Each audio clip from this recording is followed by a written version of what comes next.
Alright, I'm gonna start in like 4 minutes. I'm gonna go pee real quick. I'll be right back.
Ooh.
Okie dokie. It is 2 o'clock on 2/20/2023. That's fun. Alright. So we have a bunch of problems pulled up. I just have like the pictures, the screenshots of these problems pulled up because we're just gonna work through everything in Excel today. So let's figure it out. Let's do that and do that. Ew. Let's just start a new thing.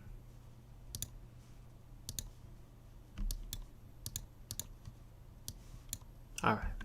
So we're just going to jump into it. Yeah, there's the answers showing on pretty much all of these, but you know, we're going to talk through actually how to work them out. Like it's been the past few weeks, these will be problems that I already have individual videos for, and so yeah, they're going to be kind of repetitive if you've already watched those walkthrough videos. What's the benefit of having the one review session then? Well, you can watch all these problems, a whole variety of problems worked out in one place. Maybe I'll work through them a little bit faster with a little less explanation, but they'll be like sweet and to the point of how to approach these problems, how to do what when you are given certain types of problems. As always, though, if you have questions while you're working through problems, please send them my way.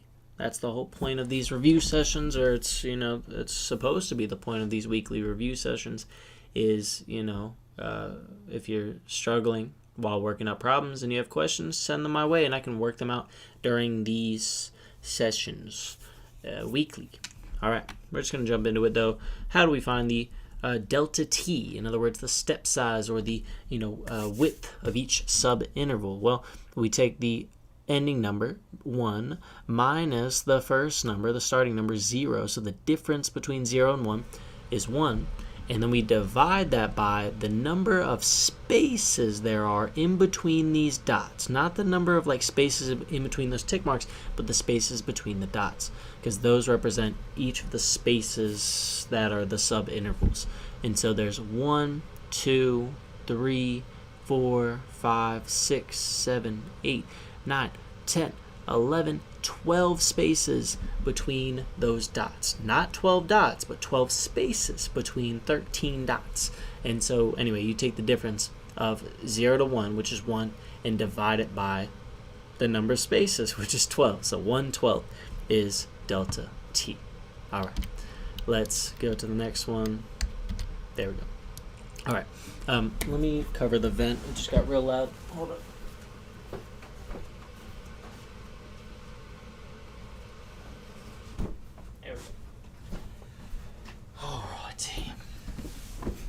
So, a pretty similar one. Here, they say which of the following number lines correctly depicts a partition of delta t equals 0.25. So again, for each of these, it might help to find the difference from start to finish and divide it by the number of spaces in between those dots. Or if you can visually see the gap between each dot, each of the two dots, then you don't have to actually calculate delta t like that every time, how I was saying. So for example, in number 2, you can see that there's a jump from 1 to halfway between 1 and 1.5.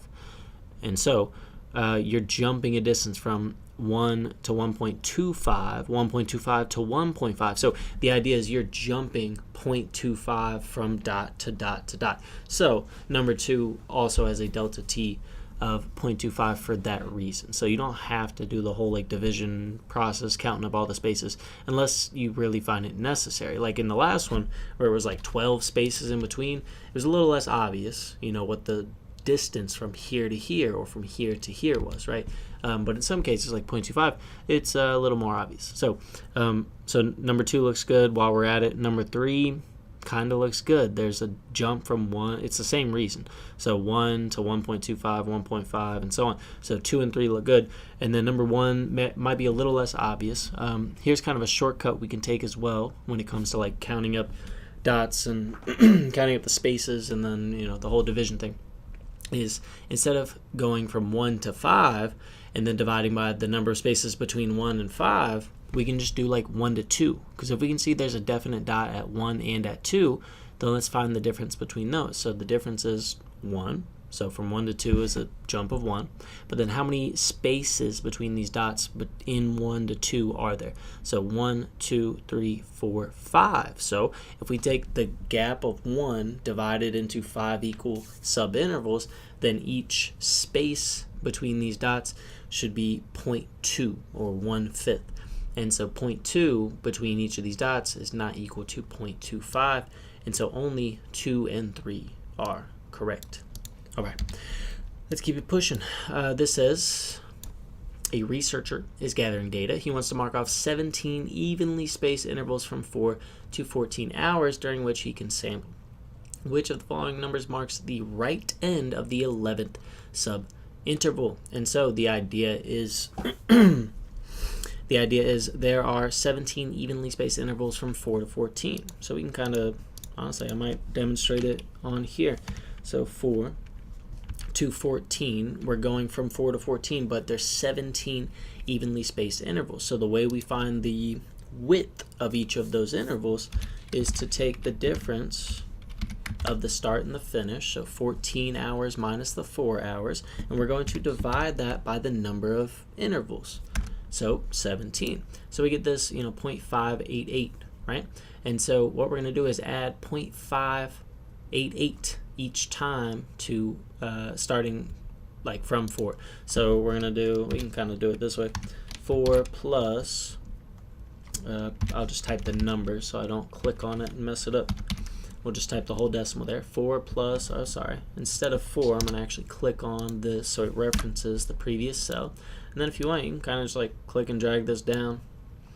And eventually it hits our number 14, right? We're going from 4 to 14. And if you want to do it like this, the end of the 11th sub-interval should be, I want to say it's the one that's after 11. Like you don't want to do the 11th one, but the 11th sub-interval would be right at the 12 here. So 10.47.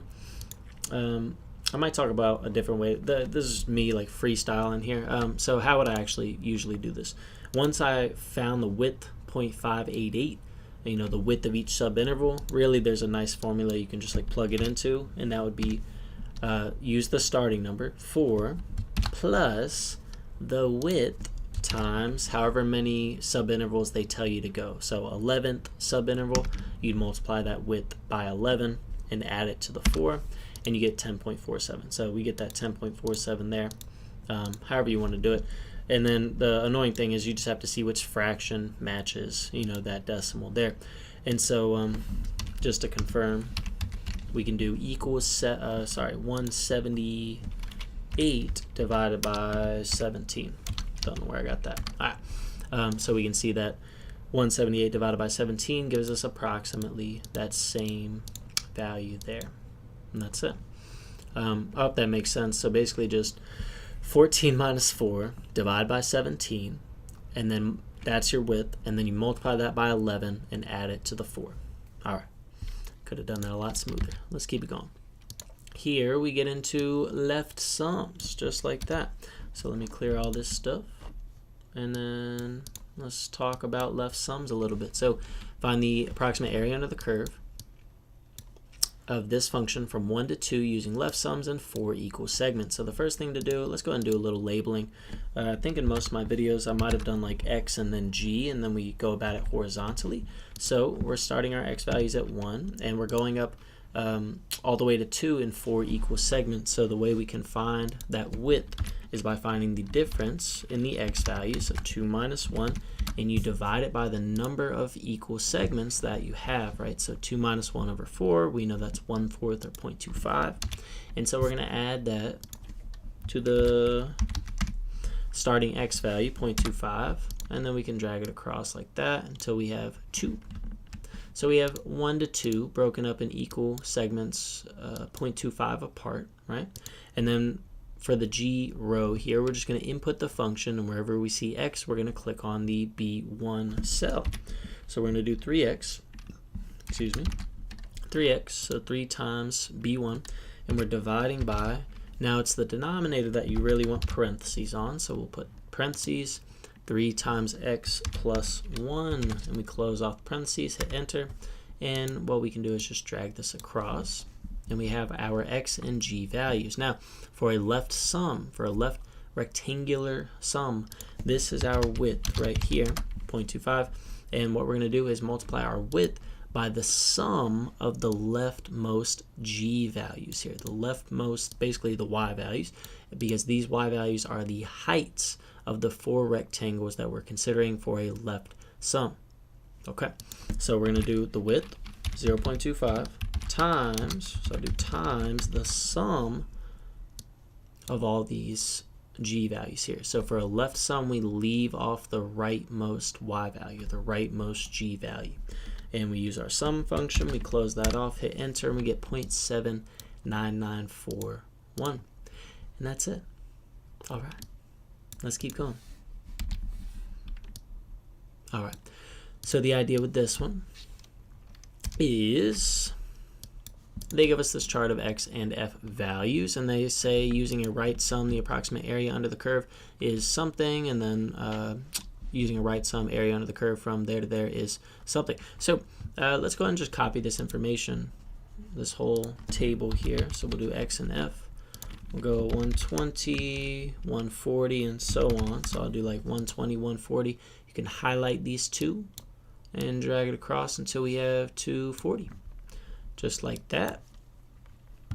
And then for the f values, a little more tedious, 4.3, 4.35, 4.4, 4.45, 4.45, 4.5, 4.55, and 4.6. All right. So we have our x and f values, and now we're doing a right sum from 120 to 220. So 120 to 220. So that's the whole. Hold on, it's not the whole. There we go. There we go. So to do a right sum, the first thing is we need the width. The width is the distance between each of the x values. So 120 to 140, right? So that's a difference of 20. And we can say with certainty that the difference is always 20, no matter like where you are on the chart, right? So you jump 20, 20, 20 to get to the next value.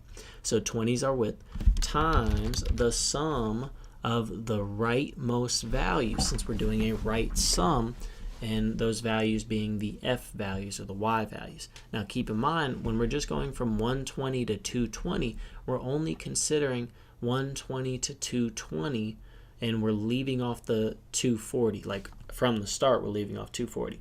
And then between 120 and 220, if we're doing a right sum, we want to do the rightmost values of just from 120 to 220. So we leave off the 120 f value, but we include the 220 value. Okay, then we close that off, hit enter. We get 445, and that's not quite what they say it is, so that's not looking too good. But then they say using a right sum, the area under the curve from 140 to 240 is 450. Okay, let's see. So let me kind of highlight these to give a little better visual. So again, we're only considering 140 to 240, but it is also a right sum, and so we would do equals 20 is still the width, and then for a right sum, we want to do the right values of, you know, the highlighted range here. So I want to do the sum of those rightmost values while leaving off the first f value. So we get 450, and that does match what they gave us, and so only statement 2 should be correct here. So only 2 is correct. That's the idea. We got a little insight into left and right sums. Let's keep it pushing. All right, did that one. Okay, I did that one too. Wait, hold on. I'm just like shifting over. I was trying to go to the next picture. There we go. Okay, I'm stupid. All right, here we go. So in this problem, they say they put kilometer markers every 500 meters adjacent to a lake. Okay, so like they're kind of telling us that they have widths of 500 meters, like for every time they put a marker, right? A laser reader measures the distances, use a right sum, yada, yada, yada. So what might help is, it's going to be annoying, but going ahead and inputting at least the near shore and the far shore information. We don't need the kilometer markers. There's really no need to do that because every marker is 500 meters apart. So we already have the information we need from that. But near shore, so I'll say N versus F, so near versus far shore. So I'm going to input the data they give us there.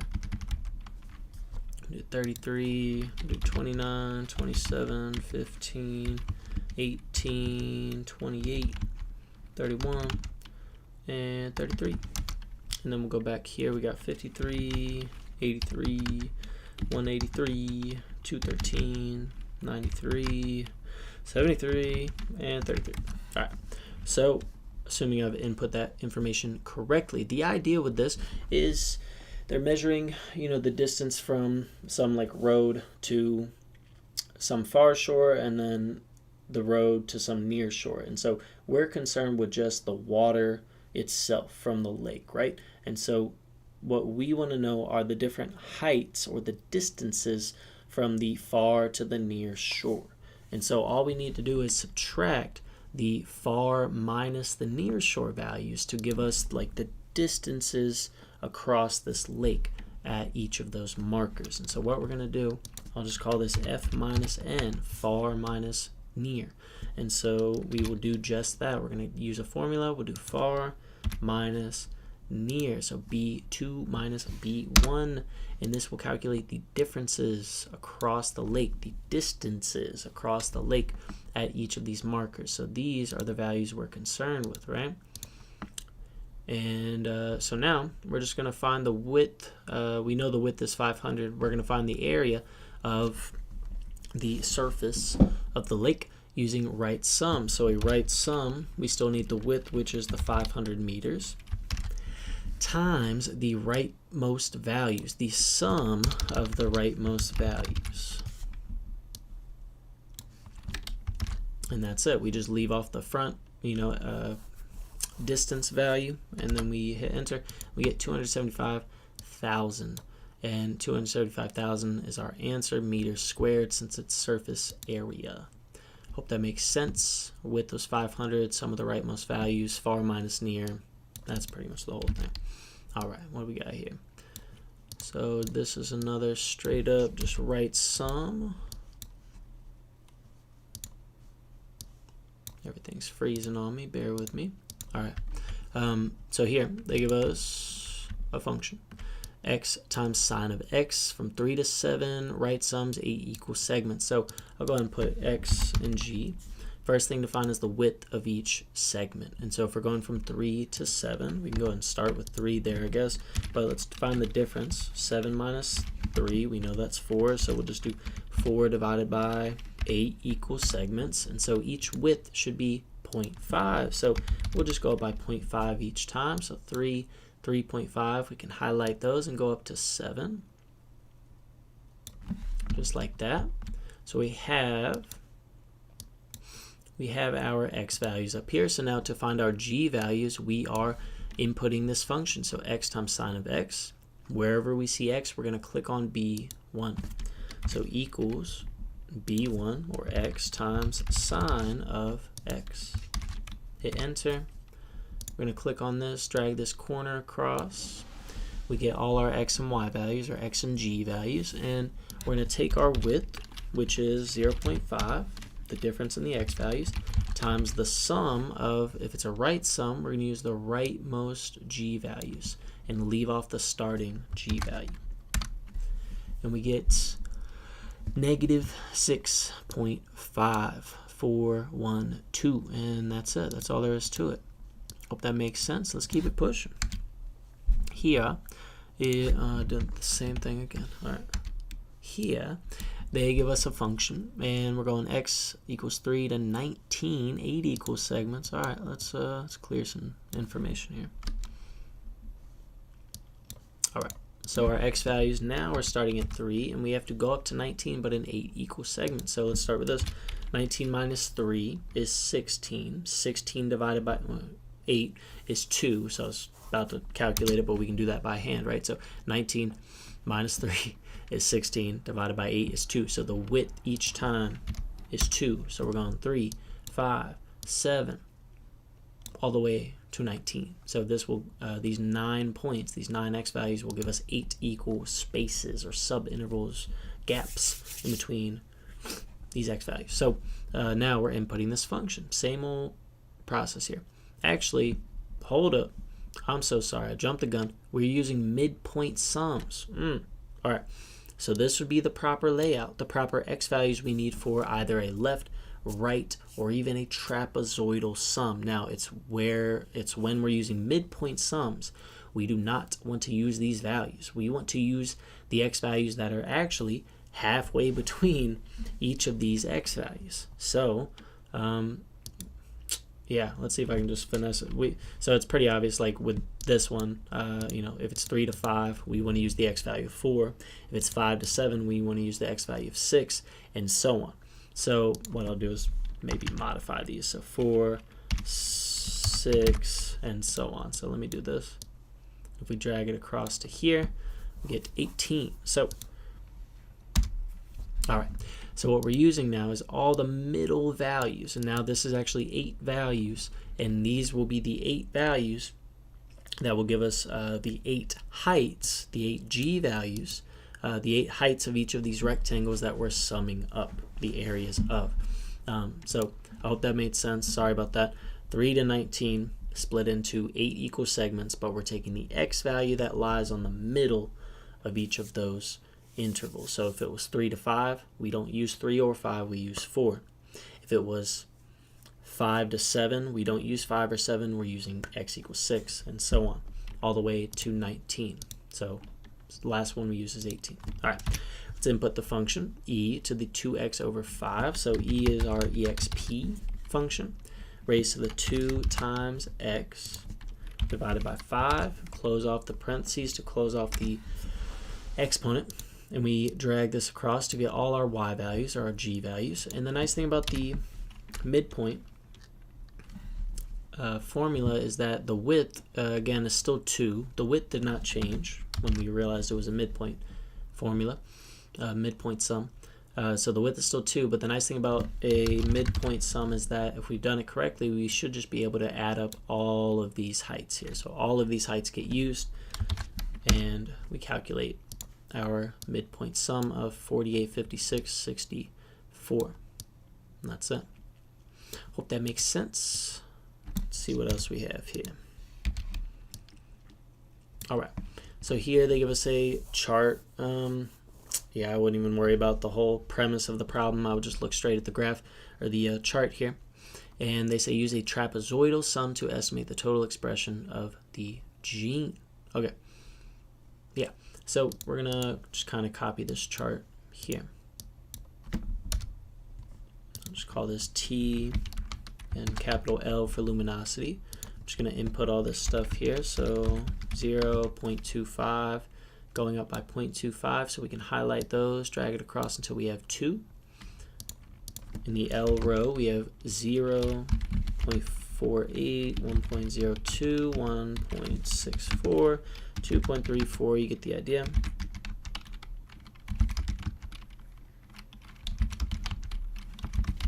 All right, hopefully those are all good. And we're using a trapezoidal sum now. So for a trapezoidal sum, just as like a rough formula here, the trapezoidal sum is 1/2 times the width times, here's the fun part, it's 1 times the first one, 2 times all the in-betweens, 1 times the last one. So it'll be like how could I word this? It'll be like y0 plus 2 times all the in-between y's. So like y1, I'll say 2 times the sum of y1, y2, all the way to like yn minus 1. And then we add on the last y value, so yn. So hopefully this will make more sense once I actually do it, but that's like the rough formula there. So looking at these values, let's give this a shot. Equals 1/2, so I'll say 0.5 for the 1/2 here, times the width, which is the difference in x values, so 0.25 each time, times, in parentheses, we're going to do the first y value, which is the first L value, plus 2 times the sum of all the in-between L values. So we leave off the last one, we close parentheses, and we hit plus, and we add on that last L value. So that's what I meant by 2 times the sum of all the in-betweens, and then you add on just a single last L value, or y value. And that should do it. We hit enter, and we get 5.19125. Okay, and then they just give us like a range of values, I guess. Oh, hey. We get a range of values, and 5.19 lies between these two. Okay, that's fair. Huh, Don't know why they weren't like more exact with these ones, but that's all right. So here's a fun one, a little more practice with trapezoidal rule. Let's give it a go. Come on. All right. Approximate area under the curve. From 1 to 2, 4 equal segments, this function. All right, try to pick up the pace here. We'll do x, g, doing 1 to 2, and we're split up into 4 equal segments. So space of 1 from 1 to 2 divided by 4 is 0.25. So we're going 1, 1.25, 1.5, all the way to 2. And then g, we're inputting this function. So capital ln of 5x plus 1. Wherever we see x, we're clicking on B1, hit enter, click and drag this across, and we fill in all these g values. And then for the trapezoidal rule, always start with 0.5 times the width, which is the difference in x value, so 0.25, times, in parentheses, the first y value, plus 2 times the sum of all the in-between y values. And then we add on just 1 of the last y values. Hit enter, we get 2.123. 2.1233 if we round up. All right. Hope that makes sense. Quick and easy. Little trapezoidal rule. Let's see what we got here. Estimate the integral, this, using a left and right sum with 4 subintervals. So to estimate an integral is to estimate, it's basically just doing the same thing, they just present it in a different way. So the x value, the starting x value will still be 9, and we're going to go from 9 to 15, but with 4 equal subintervals. Let's calculate this by hand, or in our head.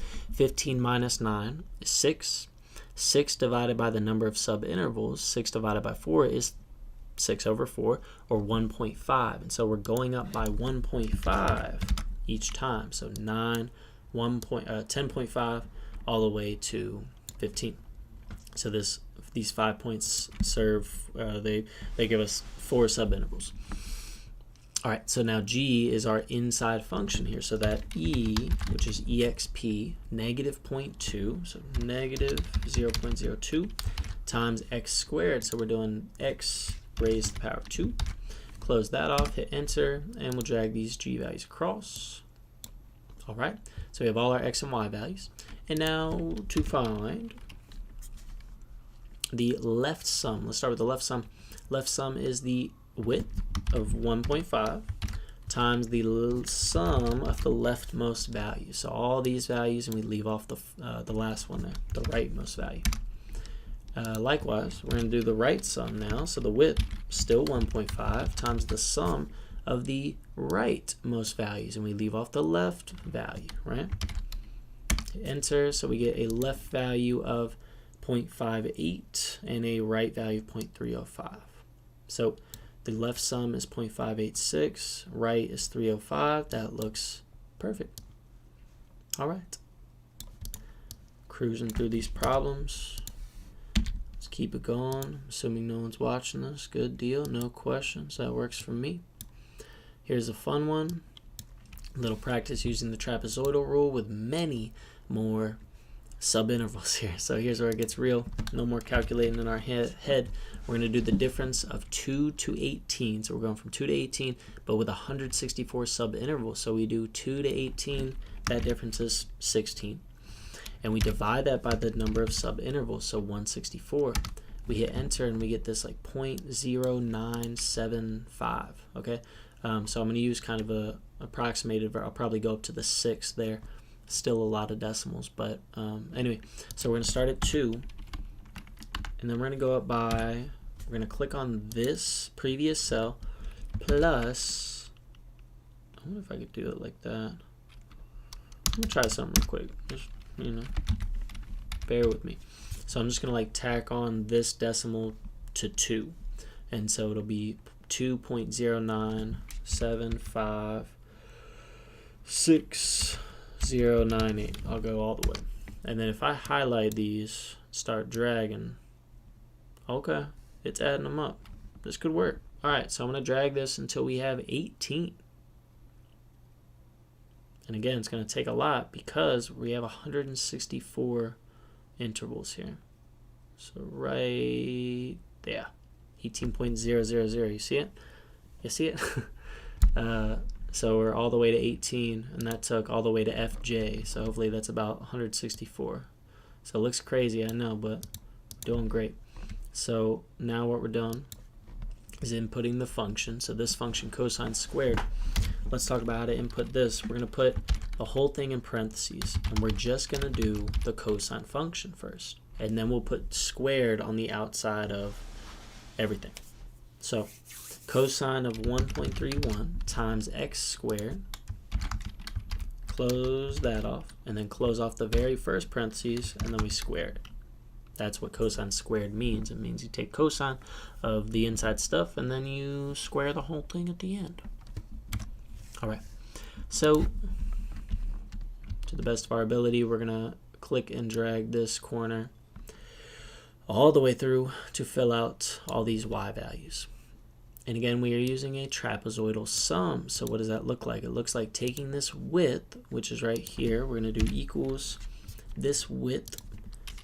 Sorry, I'm forgetting the 1/2, excuse me. So trapezoidal rule starts with 1/2 or 0.5 times the width times the first g value plus 2 times the sum of all the in-between g values.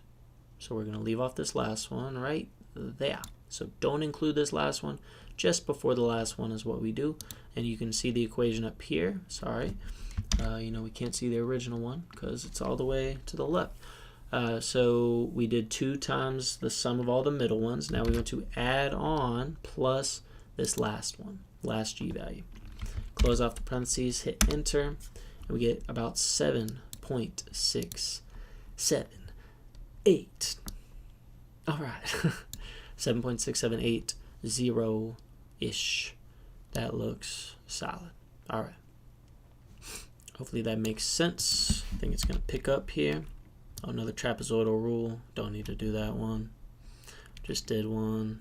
Yeah, I'm not going to do another trapezoidal rule. It's the same thing. Maybe I'll do that one.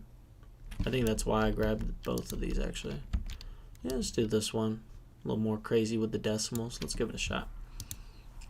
Alright. Won't be as crazy as the one we just did, though. Just delete all this stuff. Alright, and we're back.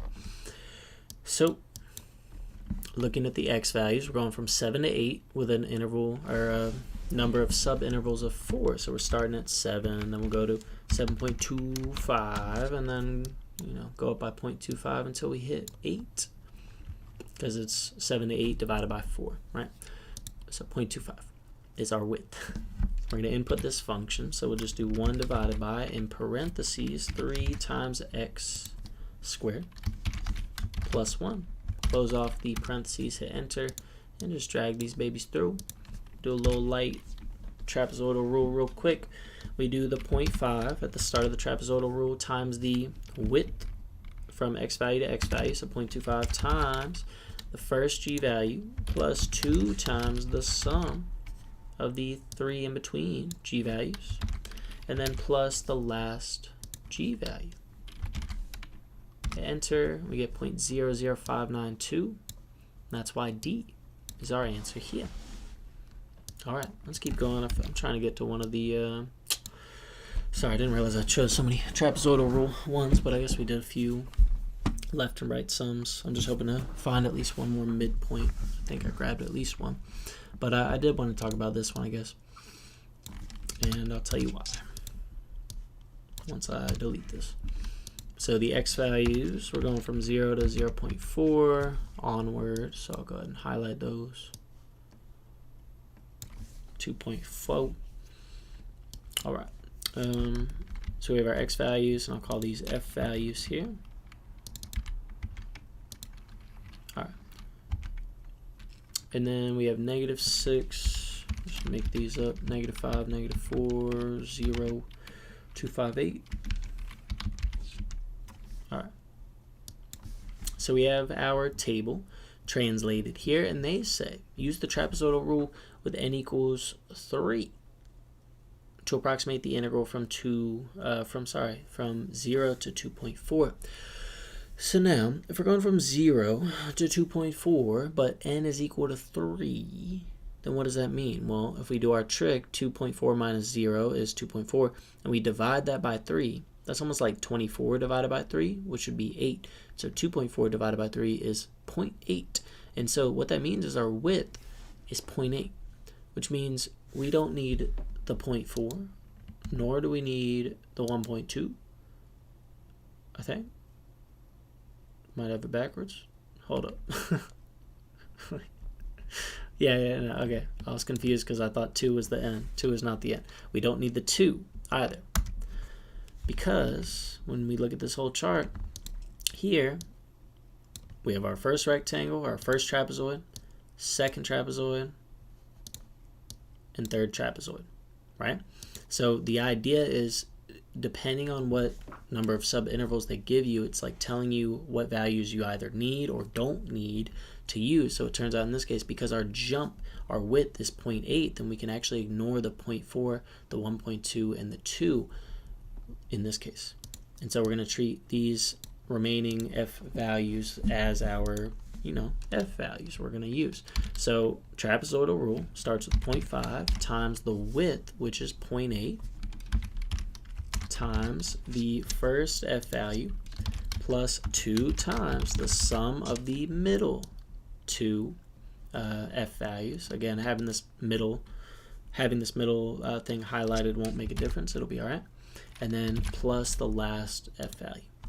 Close that, hit enter, we get negative 0.8. And that's it. All right. Might only have a couple more here. I feel like I missed some.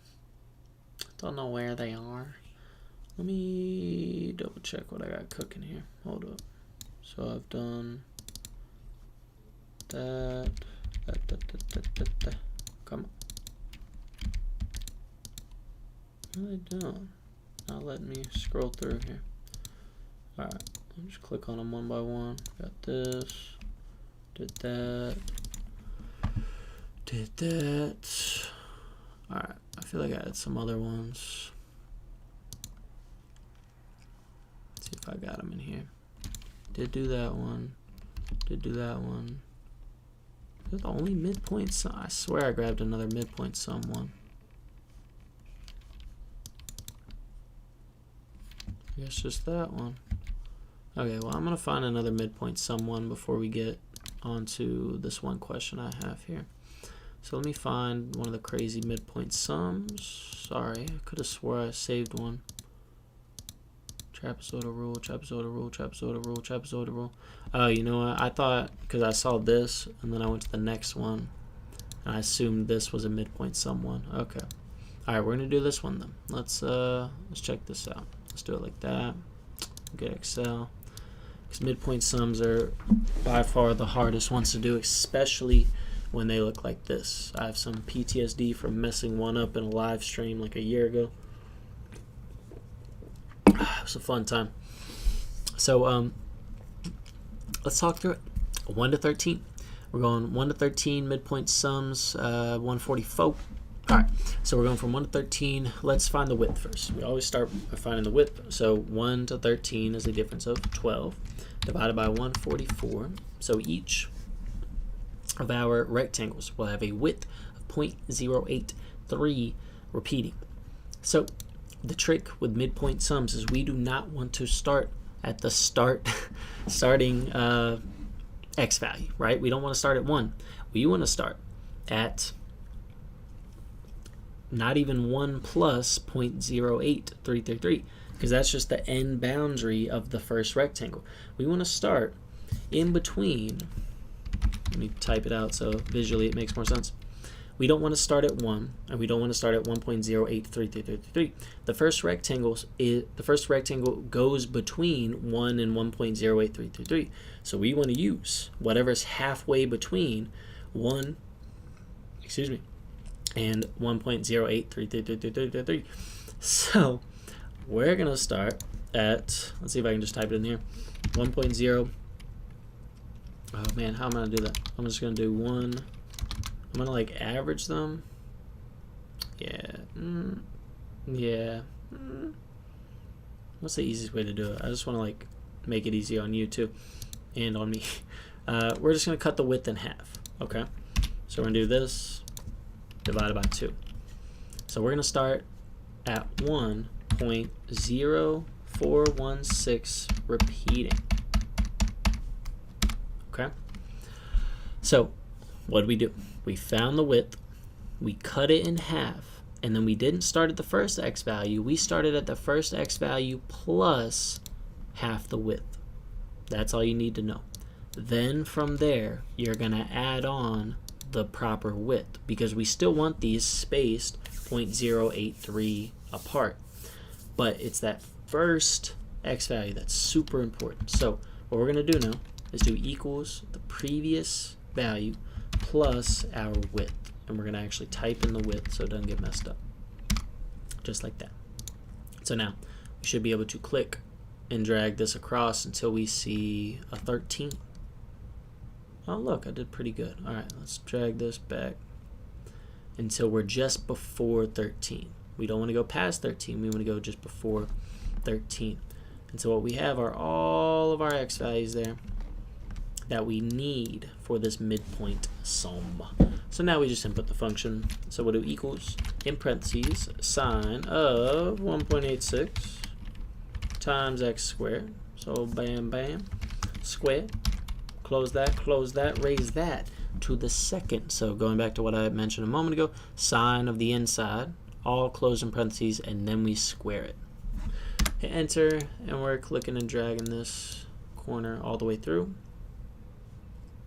We have all of our f values or g values. We're going to use our midpoint sum. So that is just the width, which is this, times just the sum of all these f values. That's the nice thing. As long as you have all the correct f values, you just sum them all up. And we wrap that up there. Close parentheses. You can see the formula up here. Hit enter, and we get 5.784 or 5.78398, and that's it. All right, good deal. All right, let's go back to this one. I think this might be our last problem. No, we'll talk about those too. Yeah, let's do that. So I'm gonna just get a new page here. Oh. All right, let's talk about it. So what do? They collect measurements every 10 feet across the width of the pond. So kind of like in the other one where it was like every 500 meters, this one's every 10 feet. So we have the every 10 feet. Yeah, so every 10 feet is what I would call the width. But then they give us like the width in feet across the pond, which is more like saying like what's the distance across the pond. So we have a width of 10, and then these are distances across the pond, and they want us to use a trapezoidal sum to approximate the total surface area. Let's start there. So I'm gonna input this data, but I'm not gonna input the measurements. That's just like saying every like marker number, like 1 through 11. We already know the width is 10, and so we're just gonna put in the width in feet, which is again the distances across the pond. So I'm gonna call it distances across the pond. Excuse me. All right. 0, 70, 90, 45, and so on. 50, 140, and so on. All right. I think I got them all. So with all these values, we need to do a trapezoidal sum. So we know the trapezoidal sum is always starting with 0.5, so 1/2 of 0.5 times the width, which we know is 10, times the first distance, plus 2 times the sum of all the in-between distances. And then finishing the formula up here, we're going to close that off. We're going to add on just that last little distance, which both the start and ending distances are 0, so they don't really play a role, but as long as we do it right, we do it right. So we get 9,200. Now, 9,200 is our surface area. It's not our answer. It's not our final answer. We did the trapezoidal sum to get the surface area of the pond. Now, assuming the pond has a depth of 20 and 10 fish are stocked per 2,000 cubic feet of water. How many fish will be stocked in this pond? So let's start with this. Assuming the pond has a depth of 20 feet. If the surface area, surface of the water, 9,200 square feet. Yeah, square feet. 9,200 square feet on the surface. And it has a depth of 20. We're going to find the volume of the pond by multiplying this surface area by the depth of 20 to get the volume. So we're going to do just this times this. So 9,200 times 20 gives us a volume of the pond of 184,000. Now, what do we do with this? They say there are 10 fish stocked per 20,000 cubic feet of water. So what we have right here is 184,000 cubic feet of water. So let's start with this. If we know that there are 10 fish in every 2,000 cubic feet of water, let's do, I don't know, best way I can word this is like number of 10 fish. Does that make sense? I don't know. Number of 10 fish, like areas. I like that. It's decent, right? So we're going to take the volume and divide it by 200,000. What is this going to tell us? Volume divided by 200,000 will tell us that there are 92 areas in the pond that each have 10 fish, because there are 10 fish per 2,000 cubic feet of water. So if there are 92 areas with 10 fish each, then we take 92 times 10 and we get 920 fish in the pond. And that's it. Hope that makes sense. All right. That was pretty much our last problem. The other ones I have pulled up are kind of visual things, but let's talk through them anyway. So for this one, I'll just kind of summarize each of these visuals as either a trapezoidal, left sum, right sum, or midpoint sum. So the trapezoidal is the one that is selected and is correct, right? So for a trapezoidal sum, you should see like little like straight lines connecting both. I don't know how to describe it. These shapes are trapezoids. So like if you see a slant, anything that's not a rectangle, anything that doesn't have a flat top, that's a trapezoid. So these are all your trapezoids. Now let's talk about what each of these other ones are. So you can see there are rectangles here. This would be a left rectangular sum. How do we know? Because each rectangle, its left corner is touching the curve of the function. So for each rectangle, the left corner of the rectangle is touching the curve of the function. That's why we use the leftmost values and we leave off the rightmost value, because the rightmost value doesn't play a role in the heights. As opposed to option C here, where we see rectangles and each of those right corners of the rectangles are touching the curve. So you can really see it on this first one, right? The left corner of this rectangle is not touching this curve up here.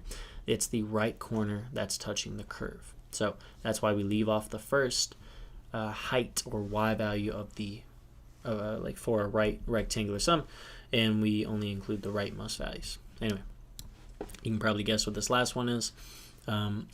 We have rectangles, and we see the middle of each top surface, top edge of each rectangle touching the curve. So midpoint, midpoint, midpoint, midpoint, midpoint, and so on. This is a midpoint sum. And so if we look at our very last picture here, which method is he planning to use? So when we look at these shaded areas here, we do not see trapezoids. We definitely see flat top edges, so we know they're rectangles, okay? And each corner, each of the right corners of these rectangles are touching the curve, so this is a right sum. And that's pretty much it. All right, that was pretty much all of quiz 5 I hope that makes sense. Hope you got some good insights, some good shortcuts, some good information within 50 minutes. Hopefully you've learned how to do this whole thing in 50 minutes. I would recommend practicing, though. Practicing is always good.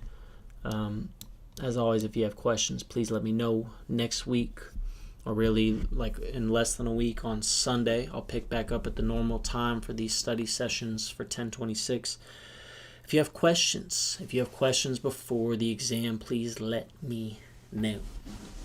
Email them to me at carterdeemath@gmail.com.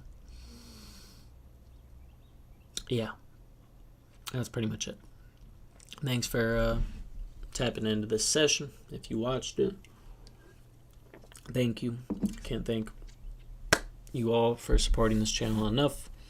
I'm happy to make these, videos that no one taps into live, as long as they're still helping people after the fact. And, yeah, happy to do it. All right. Happy Monday. Hope everyone has a wonderful rest of their week. Again, if you have questions on anything at any time, don't hesitate to reach out.